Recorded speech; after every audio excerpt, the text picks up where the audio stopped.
Ce geste, il est aussi très politique. Le maire du 1er arrondissement de Paris, Jean-François Le Garret, vient de signer un jumelage symbolique avec une commune d'Albanie nommée Ashraf III.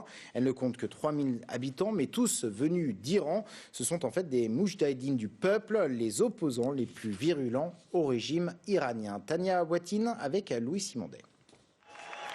Jean-François Le Garret est maire du 1er arrondissement de Paris. Et j'ai signé au nom de la mairie du 1er arrondissement. Ce 13 juillet, il est avec 200 personnalités du monde entier en Albanie, invités par des opposants iraniens, les moudjahidines du peuple, qui viennent de construire une ville de 3000 habitants. Venez, madame.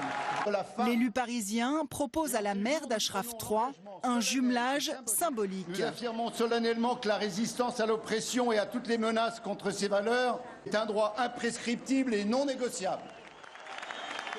On est dans une ville qui vit, dont le cœur bat et qui incarne un espoir d'alternance, d'alternative en Iran. Et c'est de cela qu'il s'agit de saluer et d'encourager.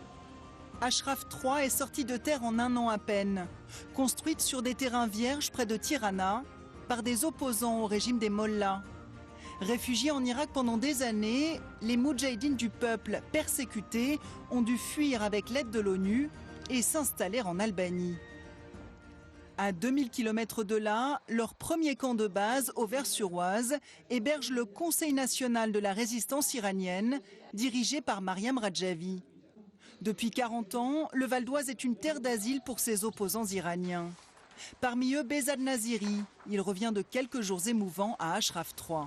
Un tiers des habitants de Ashraf III sont des rescapés de prison de Khomeini. Et pour moi, qui a passé 3 années dans les prisons de Khomeini, c'était avant tout la retrouvaille des compagnons de cellule, des gens avec qui nous avons subi les mêmes tortures. C'est des souvenirs qui sont ravivés, mais avec un regard vers le futur, un regard vers l'Iran qui a besoin d'un changement de régime, donc le rétablissement de la démocratie en Iran. Très contestés au sein de la diaspora iranienne, les moudjahidines du peuple comptent sur le soutien international pour renverser un jour le régime des Mollahs à Téhéran. Notre série d'été, elle est consacrée